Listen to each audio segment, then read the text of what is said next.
Olá, bem-vindos ao Conexão Extramuros. Para que serve o manicômio? As mudanças que a reforma psiquiátrica trouxe e como elas se aplicam ao louco infrator?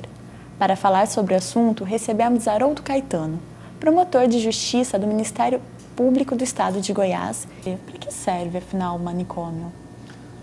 O manicômio foi construído para segregar. Ele existe para segregar. É como se na sociedade não houvesse um lugar para o louco. Então, se não tem lugar para ele nessa sociedade em que a gente vive, essa sociedade que é pautada por uma série de fatores, esse louco passa a ter um lugar, que é o hospício. E a sociedade, de alguma forma, naturalizou isso. E a cultura acaba que reproduz esse ideário, de forma, então, que o lugar do louco passou a ser algo que fora da sociedade. Então, o manicômio vem para reforçar, o manicômio judiciário vem para reforçar, inclusive, esse conteúdo, no sentido de que também aquele louco que eventualmente pratica um crime tem que ser segregado. Mas, mais do que segregado numa internação convencional, ele tem que ser segregado num local que tem características de uma prisão. Então, na realidade, o manicômio judiciário é uma prisão de louco. E é basicamente a isso que se refere o manicômio, pelo menos nesse recorte que nós fazemos quando vamos lidar com o louco infrator. O manicômio judiciário existe para não tratar, ele não existe com essa função. Até talvez no plano teórico exista um argumento no discurso de que o manicômio existe para tratar as pessoas, para fazer que as pessoas deixem de ser perigosas, que é um outro rótulo que o louco carrega quando pratica eventualmente algum crime. E esse lugar seria um lugar para tratar e para curar a periculosidade do louco. Só que, essencialmente, isso é algo que é inviável. A doença mental, grande parte das vezes, ela não tem cura, né? E, de outra parte, a ideia de periculosidade é algo que não tem uma relação, não há uma explicação racional que a identifique com a loucura. É algo que foi construído juridicamente para rotular o louco que praticou um crime com algo mais severo e assim justificar a sua segregação. Então, o manicômio é um espaço de segregação, não é um espaço de tratamento. Essa questão dessa construção social, essa periculosidade, essa construção judiciária, ela vem da construção social, né? Ela vem das imagens, das representações que o louco tem na sociedade. Existe uma discussão, né, uma ligação nos discursos da psiquiatria e do direito, né, que relacionam então dois saberes que vão fazer com que se legitime o poder sobre o louco. A psiquiatria identifica o transtorno como doença, e o direito vem e define conceitos relacionados a essa doença, no plano normativo. E aí nós estamos diante, então, de algo em que o louco, aquela pessoa, aquela figura central, deixa de ser um sujeito nesse contexto. Ele é uma coisa, ele é um objeto sobre o qual o saber psiquiátrico, sobre o qual o saber jurídico vão atuar.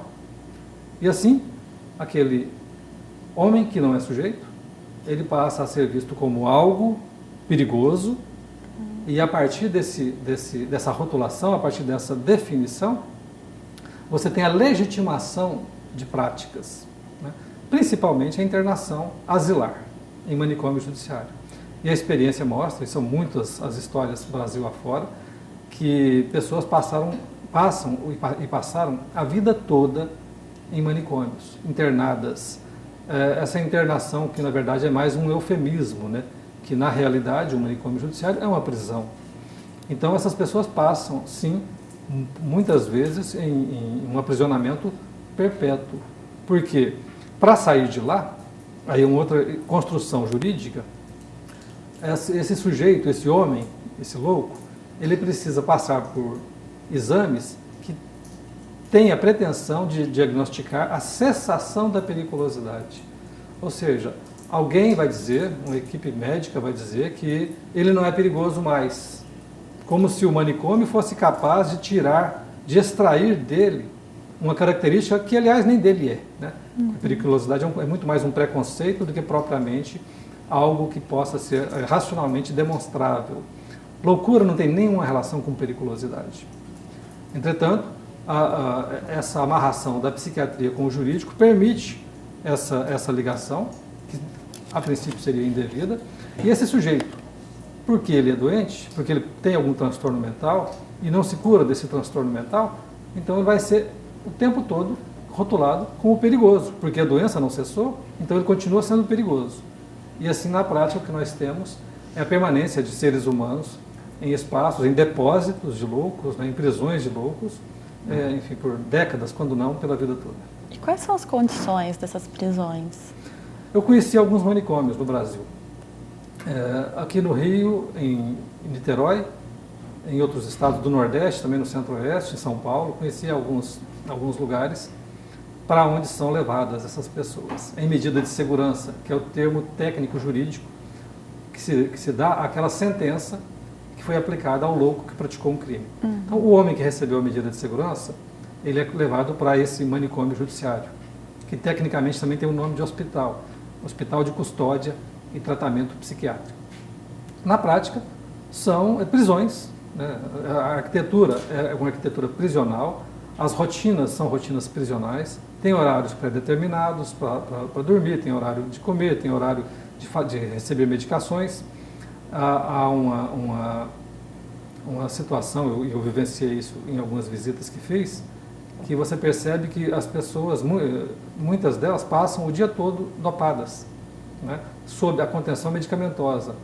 Então, o manicômio é uma prisão perfeita do ponto de vista da segurança, que ninguém se rebela, não há nenhum problema, quase não há problemas de disciplina, porque essas pessoas estão contidas não apenas pelo espaço físico, mas também por conta da contenção química, né? Sim, os medicamentos que elas recebem. De forma então que nós temos ali nada mais, nada menos do que espaços de contenção de seres humanos. Tratamento é algo que não se percebe. Por mais que as pessoas que trabalham, e a gente precisa reconhecer e respeitar esses profissionais, por mais que as pessoas que trabalham nos manicômios judiciários tenham uma vocação, tenham uma formação humanista, elas estão limitadas pela própria função do manicômio. Aquele espaço, aquele local, é um local que é incompatível com o exercício de alguma atividade que se volte para a saúde.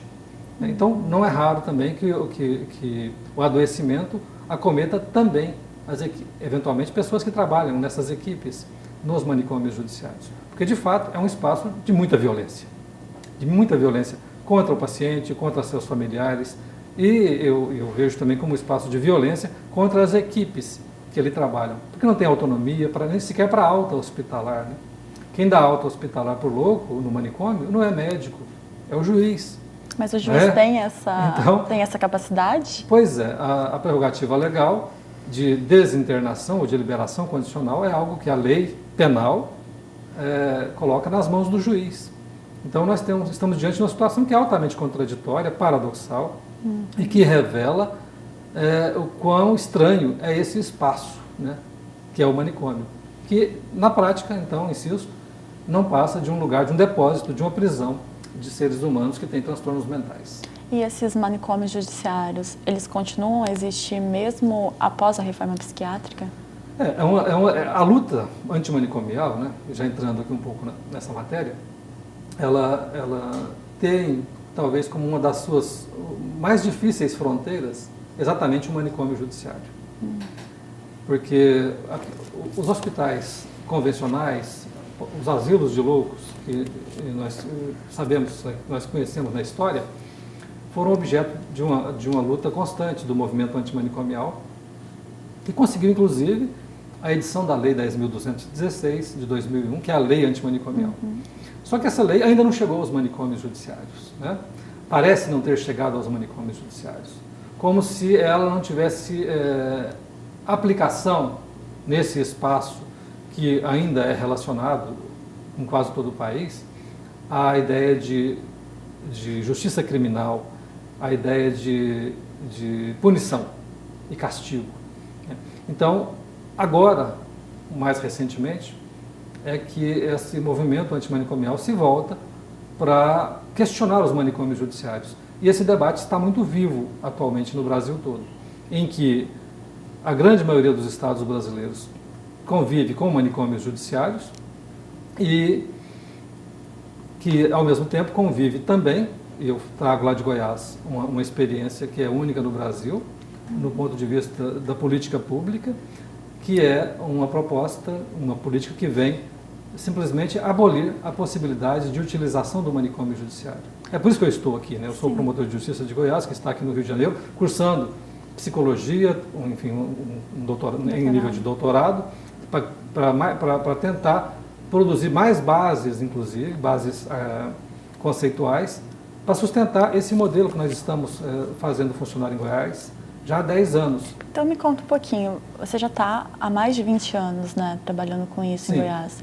O que mudou nesse tempo que você está à frente? Conta um pouco da sua trajetória. Bom, eu assumi a promotoria de justiça de execução penal. Eu não sou promotor de justiça da área da saúde, eu sou da área do sistema penitenciário. E eu assumi isso em 95, então há 21 anos. Então, eu comecei a lidar com essa temática num momento em que sequer existia a lei antimanicomial. A lei antimanicomial veio em 2001, ela é posterior ao meu ingresso nessa matéria.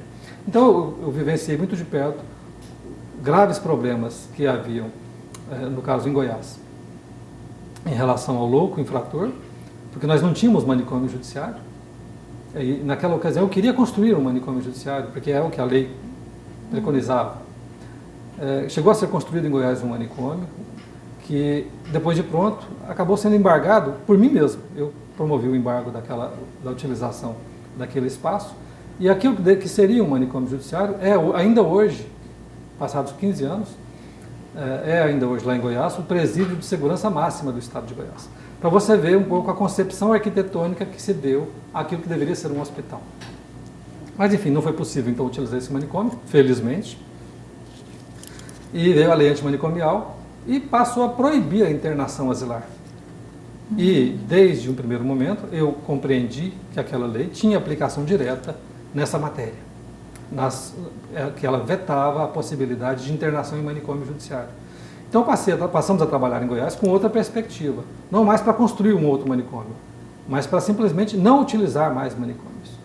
E nós conseguimos em 2006, ou seja, vejam que é um processo muito lento e longo, né? Sim. 10 anos depois, praticamente, é que a gente consegue instituir em Goiás um programa de atenção integral ao louco infrator, conhecido pela sigla PAILI.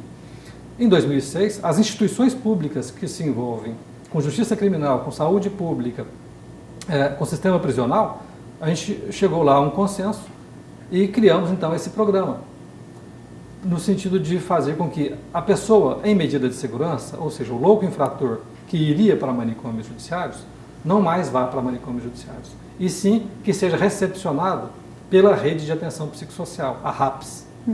Então, assim tem sido feito. E já são 10 anos de uma prática assim, que teve e ainda tem problemas, obviamente, mas que vem vencendo obstáculos, que vem vencendo dificuldades e que já está instituída, sim, consolidada como política pública, não de segurança, mas como política de saúde pública. Então, uma mudança paradigmática radical, em que aquele sujeito que era visto como algo perigoso, diferentemente agora, ou desde 2006 para cá, passa a ser visto como gente, como sujeito de direitos, como alguém que não foi condenado pelo juiz, e de fato não foi, ele é absolvido no processo. Mas ele é absolvido por causa da doença. Exatamente. E por conta disso, então, ele é recepcionado pela rede. E a rede não significa internação manicomial. A rede significa que ele pode ficar em casa e sendo acompanhado pelo CAPS, ou em tratamento ambulatorial, ou eventualmente, quando ele não tem onde ficar, usar algum outro dispositivo, como um serviço residencial terapêutico, ou algo congênere, né? Em cada localidade, acaba que se cria uma solução particular para cada caso, para cada sujeito que é levado a esse acompanhamento. Então, o tratamento em saúde mental para o louco infrator em Goiás assumiu uma outra perspectiva e de lá para cá, evidentemente, que essa experiência de Goiás vem provocando, no mínimo, um desconforto país afora. Porque o resto do país usa o manicômio, mas vê que Goiás conseguiu abolir essa possibilidade. Mas há casos de reincidência? Sim, claro.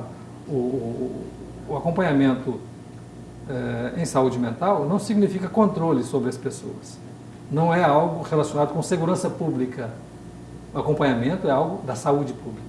Então é preciso fazer com que esse tratamento seja o mais completo possível, que ele alcance não apenas o sujeito louco, mas os seus familiares, que tenha um amparo não só psico, mas social, né, que ele tenha um acompanhamento, enfim, na sua vida, para que, enfim, ele possa se reafirmar, ele mesmo, autonomamente, sem a tutela do Estado, enquanto pessoa. A reincidência acontece? Sim, evidentemente, porque nós estamos lidando com uma política pública que envolve centenas, se não milhares de pessoas. E, entretanto, a reincidência, o pessoal gosta muito de discutir números, né? A reincidência no Paili gira hoje em torno de 4%. Muito baixo. E são mais de 500 casos atendidos em 10 anos. Então, nesses 10 anos, 4% de reincidência. Quase todos relacionados ao uso de drogas ou pequenos furtos, pequenos delitos. Somente houve crimes graves por pacientes do programa em 2 ocasiões. Então isso mostra que de um universo de tempo de 10 anos, com tantas pessoas acompanhadas, a reincidência em 4%, e ainda assim 2 únicos casos, não é 2%, 2 casos, 2 episódios de violência grave. Isso mostra então que, comparativamente com o sistema prisional, onde a reincidência é quase que plena, nós estamos diante de uma política pública de muito êxito. Ok, obrigada, Haroldo, Eu que pela agradeço. presença.